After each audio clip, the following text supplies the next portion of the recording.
A paz de Jesus, meu irmão, a paz de Jesus, minha irmã. Estamos iniciando novamente a nossa formação do Catecismo da Igreja Católica. Hoje nós vamos partir aqui do parágrafo 185 em diante. Nós vamos pedir a graça para que Deus venha em nosso auxílio, nosso socorro e nos conduza com o Espírito Santo para que esta formação possa tocar o nosso coração. Então, nós estamos unidos em nome do Pai, do Filho e do Espírito Santo. Amém. Nós vamos pedir para que Nossa Senhora venha em nosso auxílio, em nosso socorro, nos conduza, ela que é a rainha de Pentecostes, pedindo, clamando, intercedendo para que essa formação seja conduzida pelo Espírito Santo. Ave Maria, cheia de graça, o Senhor é convosco. Bendita sois vós entre as mulheres, e bendito é o fruto do vosso ventre, Jesus. Santa Maria, Mãe de Deus, rogai por nós, pecadores, agora e na hora de nossa morte. Amém. Amém, meus irmãos. Amém, minhas irmãs. Então vamos lá. Hoje, a parte que nós vamos mergulhar aqui, na formação do catecismo, é a profissão da fé cristã. Os símbolos da nossa fé. O parágrafo 185, eu fiz um resumo aqui, para poder te dar esta formação. Ele diz que a comunhão na fé precisa de uma linguagem comum da fé, para todos e que una na mesma confissão de fé. Ele vai dizer que desde a origem a igreja exprimiu e transmitiu a sua fé em fórmulas breves. E desde cedo, a igreja também quis recolher o essencial de sua fé em resumos orgânicos e articulados, destinados, sobretudo, aos candidatos ao batismo. O que chama a atenção aqui nesse parágrafo é que desde cedo a igreja quis também recolher o essencial de sua fé em resumos, em sínteses. A essência da fé, a igreja reuniu para que o candidato ao batismo pudesse professar uma fé em comum com toda a igreja. Aí vai nascer então as sínteses da fé. Essas sínteses da fé chamam-se profissões de fé, pois resumem a fé que os cristãos professam. É um resumo da nossa fé, irmãos. Naquilo que nós cremos, acreditamos, é um resumo baseado nas Sagradas Escrituras. Assim, se resume, essa síntese é um resumo de fé para que o candidato ao batismo possa professar essa fé em comum com toda a igreja. Nós damos esse nome de credo. O nosso credo, crê em Deus Pai Todo-Poderoso. E esse nome credo é devido à primeira palavra que começou com creio. Essa é a nossa síntese de fé. Esse conjunto de artigos de fé que se transformou num creio, no credo. A primeira profissão de fé é feita por ocasião do batismo, já que o batismo é dado em nome do Pai, do Filho e do Espírito Santo, e as verdades da fé professadas por ocasião do batismo estão articuladas, segundo suas referências, às três pessoas da Santíssima Trindade. O credo está dividido em três partes. A primeira parte vai falar da primeira pessoa da Santíssima Trindade, o Pai, e consequentemente da criação, da obra da criação. A segunda parte do credo vai falar do Filho, da segunda pessoa da Santíssima Trindade, e vai falar sobre o mistério da redenção, a salvação. Ele veio nos redimir, ele veio nos salvar. E a terceira parte do credo vai falar sobre a terceira pessoa da Santíssima Trindade, que é o Espírito Santo, aquele que nos dá a vida, aquele que nos santifica. Assim está dividido o nosso credo. Essa parte que eu acabei de falar está nos parágrafos 185 até o 190. 193. Entre todos os símbolos de fé, da fé, 2 ocupam um lugar muito particular na vida da igreja. Que são os 2 que nós mais conhecemos e que na Santa Missa é orado. Um com muito mais frequência, mas o outro em ocasiões onde se fala da divindade de Jesus, aí sim se reza o outro credo, que é o de Niceno-Constantinopolitano. Então vamos lá, 2 símbolos da fé. Primeiro, o símbolo dos apóstolos, que é um resumo fiel da fé dos apóstolos. E da onde esse resumo de fé tem a sua autoridade. É o símbolo guardado pela igreja romana, onde Pedro teve a sua sé e para onde ele trouxe. Daqui vem a sua autoridade. O outro é o símbolo de Niceno, Constantinopolitano, que tem a sua autoridade devido a ser um resultado de 2 concílios. Concílios ecumênicos, o de 325 e o de 381. Ainda hoje ele é muito comum a todas as grandes igrejas do Oriente e do Ocidente. Gente, a Santa Missa, principalmente a Santa Missa no domingo, nós rezamos o credo, ou em datas especiais. Nós rezamos o credo em dias santos. Nós rezamos o credo. E o mais comum é o resumo dos apóstolos, dos símbolos dos apóstolos. Mas quando se professa o Evangelho, está falando da divindade de Jesus, a segunda pessoa da Santíssima Trindade, normalmente se reza o credo de Niceno-Constantinopolitano. Qual é a diferença entre eles? Podemos dizer que esse segundo, a qual eu acabei de dizer, ele é mais detalhado. Ele é mais cheio de detalhes, ele é maior. Depois, no final dessas formações, a gente vai rezar os 2, não nesta aqui, porque essas formações serão extensas. Tem muito assunto aqui para falar sobre essas profissões de fé. Mas vamos lá. O parágrafo 197 vai falar muito forte no nosso coração. Ele vai dizer assim, que recitar com fé o credo, é entrar em comunhão com Deus Pai, Filho e Espírito Santo e com toda a igreja. Nós não podemos rezar, gente, o credo de qualquer maneira. Rezá-lo é entrar em profunda comunhão com o Pai, com o Filho e com o Espírito Santo.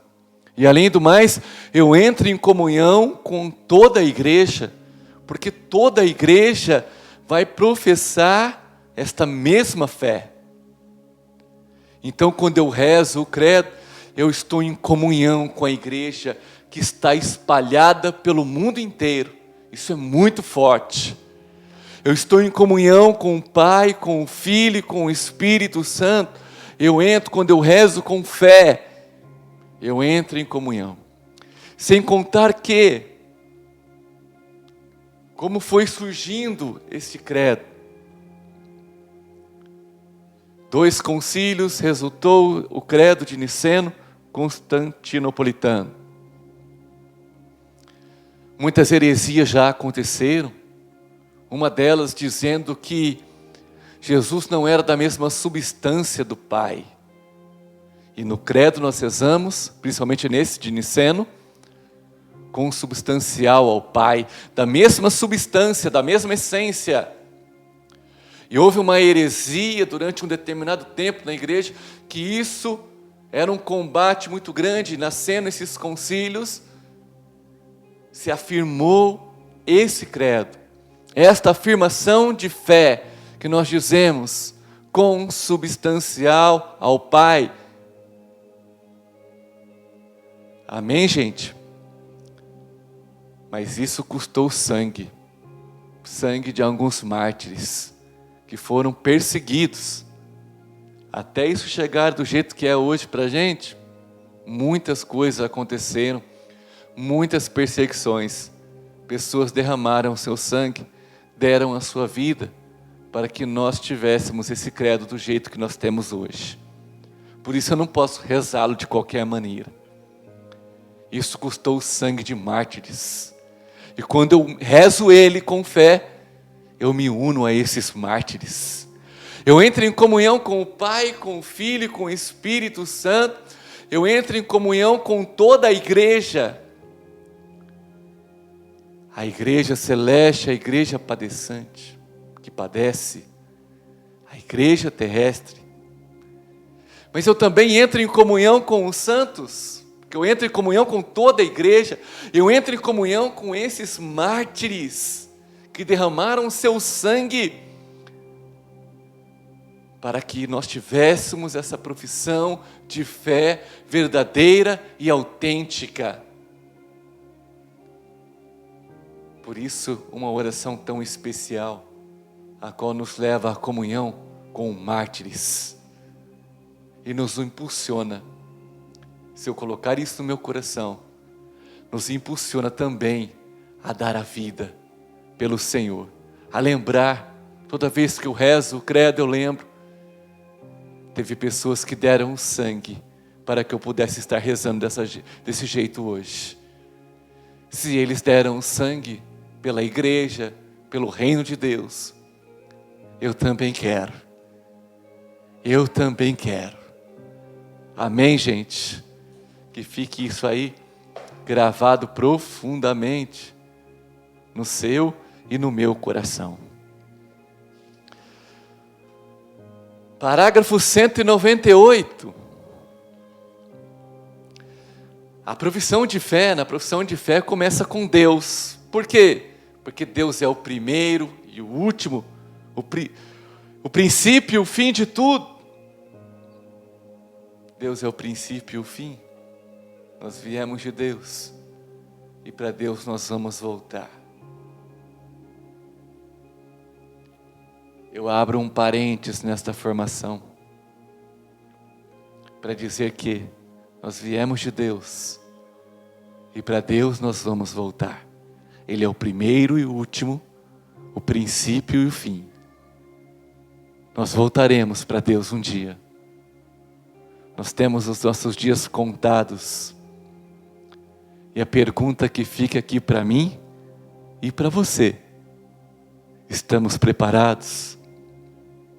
Porque não sabemos o dia e nem a hora, mas nós sabemos que o fim é Deus. Princípio e fim é Deus. Nós voltaremos para Deus. E nós estamos preparados para voltarmos para Ele? Se não estamos, está na hora de nos prepararmos melhor. Porque a cada dia que passa, o nosso encontro com Ele, definitivo, se aproxima. Ele é o princípio e o fim. O credo começa com Deus Pai, é a primeira pessoa. Começa com a criação do céu e da terra, pois a criação é o começo e o fundamento de todas as obras de Deus. Eu contemplo a obra de Deus olhando a criação. Olhar a criação é olhar a obra de Deus. Toda a criação, a beleza da obra do Senhor. Creio em Deus. Esta é a primeira afirmação e a mais fundamental, pois o símbolo inteiro fala de Deus. Já o credo de Niceno vai dizer assim: creio em um só Deus. E com essas palavras que começa o símbolo niceno. Deus é único, só existe um Deus, só um Deus por natureza, por substância e essência. Deus se revela como único ao seu eleito Israel. O nosso Deus é o único Senhor, portanto, amarás o Senhor teu Deus de todo o teu coração, com toda a tua alma e com toda a tua força. Isso está em Deuteronômio capítulo 6, versículo 4 e 5. Gente, Deus é único. Não existe outro Deus. Fora de Deus não há outro Deus. O nosso Deus é único. E lá em Deuteronômio, no capítulo 6, vai dizer: o Senhor nosso Deus é o único Senhor, portanto amarás o Senhor teu Deus de todo o coração, com toda a tua alma e com toda a tua força. Ouve, ó Israel, Deus é único e só existe um Deus. Deuteronômio. É o 5º livro da Bíblia, nesse conjunto do Pentateuco, dos 5 primeiros livros da Bíblia, ele é o último. Esse livro, na verdade, ele relata o último dia da vida de Moisés. Moisés vai orar por Josué, para que Josué atravesse o Jordão e chegue na terra prometida. Moisés não vai mais guiar o povo, agora é Josué. E de todas aquelas pessoas que foram libertas do Egito e foram parar no deserto, 40 anos no deserto, toda aquela geração, menos Calebe e Josué, não entraram na terra prometida. Ali no deserto, nasceu uma nova geração. E quando está sendo esse escrito Deuteronômio, é Moisés dando ao povo as direções para entrar na terra prometida. Deus colocou no coração de Moisés para que desse as instruções. Deus sabia que quando eles entrassem na terra prometida, ali estariam outros povos que cultuavam outros deuses e que esse povo poderia se perder. Outros deuses, entre aspas, outros falsos deuses, porque só existe um Deus. E Deus queria que o seu povo não se perdesse na idolatria, não adorasse a criatura, mas adorasse somente a Ele, o único Senhor. Então Deuteronômio é escrito, Deuteronômio que na verdade significa a segunda lei, porque agora está sendo escrito de novo as leis para esta nova geração que vai entrar na terra prometida, para que eles não se percam, para que eles não adorem outros deuses, outros falsos deuses, mas que eles adorem somente o único e verdadeiro Deus, o nosso Deus, o Deus de Israel. Não há outro Deus além de Deus. Você compreende, meu irmão e minha irmã? Ele diz: voltai-vos a mim e sereis salvos todos os confins da terra, porque eu sou Deus e não há nenhum outro. Jesus mesmo confirma isso no seu ministério, que Deus é o único Senhor e ao mesmo tempo dá a entender que Ele mesmo é o Senhor. Confessar que Jesus é o Senhor é específico da fé cristã. Isso não contraria a fé em um único Deus. Crer no Espírito Santo, que é o Senhor e que dá a vida, não introduz nenhuma divisão no Deus único. Porque, meu irmão e minha irmã, um Deus em 3 pessoas: Pai, Filho e Espírito Santo. E a comunidade cristã vai declarar que Jesus é o Senhor, que Jesus é Deus. Muitos vão pagar um preço alto por isso, vão ter outros mártires nascendo por causa dessa declaração. Porque somente no Império Romano Somente se denominava Senhor porque se achava que era Deus, o imperador. Mas ele não era Deus. E se fosse declarado um outro Senhor, isso era uma afronta ao Império Romano. E aí se pagava até mesmo com a vida.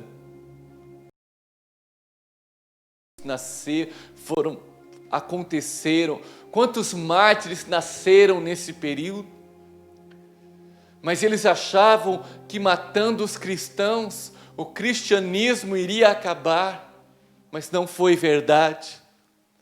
Quanto mais mártires, mais cristãos nasciam, porque o sangue de mártires se resultava em novos cristãos, em um número maior ainda de cristãos.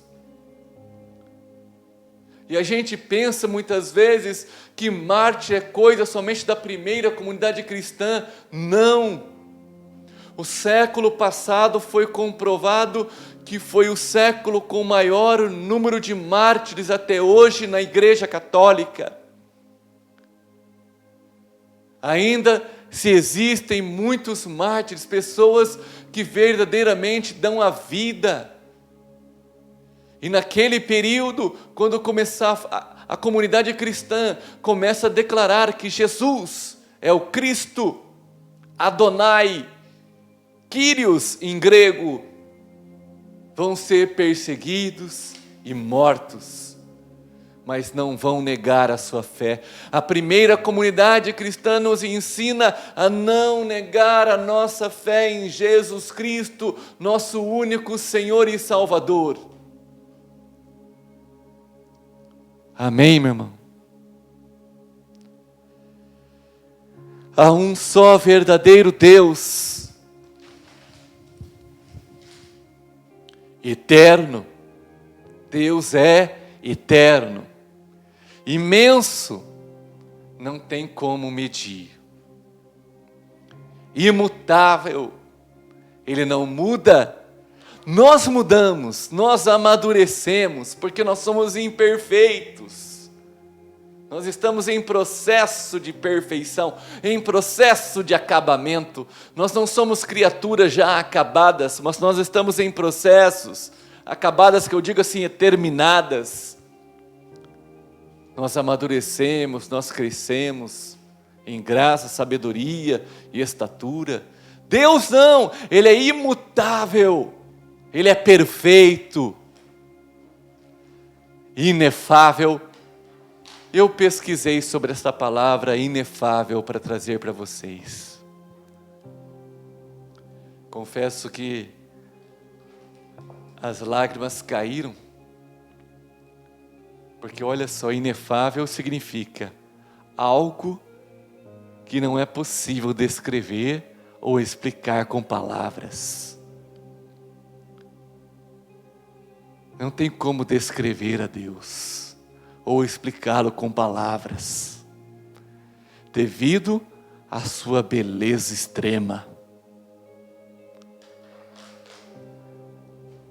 O nosso Deus é inexplicável, a sua beleza é extrema, Ele é indescritível, não se descreve Deus.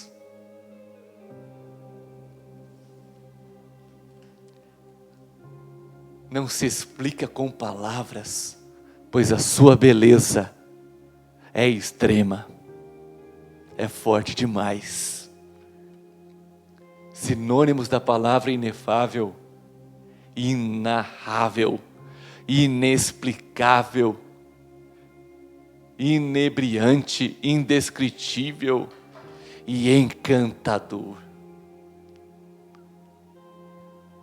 Encantador a ponto de ser indescritível, a ponto de não ter como descrever a sua beleza em palavras.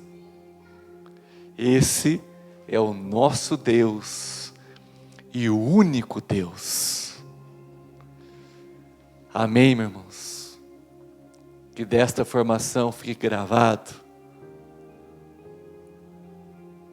que todas as vezes que nós rezamos o credo,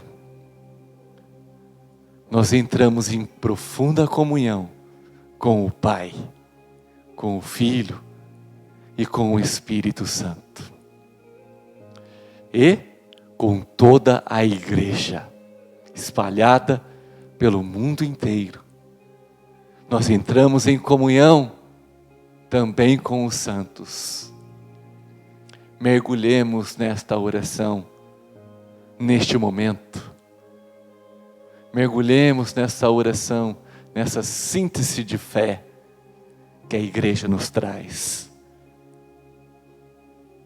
Não é uma oração qualquer, não é uma oração repetitiva, não é uma oração mecânica. Mas quando eu rezo com profundidade, com fé, prestando atenção naquilo que eu estou falando e vou mergulhando em cada pedacinho do credo, meu irmão e minha irmã, que experiência eu posso ter com Deus?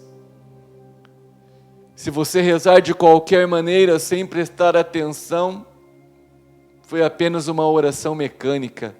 Mas não, esta oração é para nós entrarmos em comunhão com Deus, com o Pai, Filho e Espírito Santo e com toda a igreja.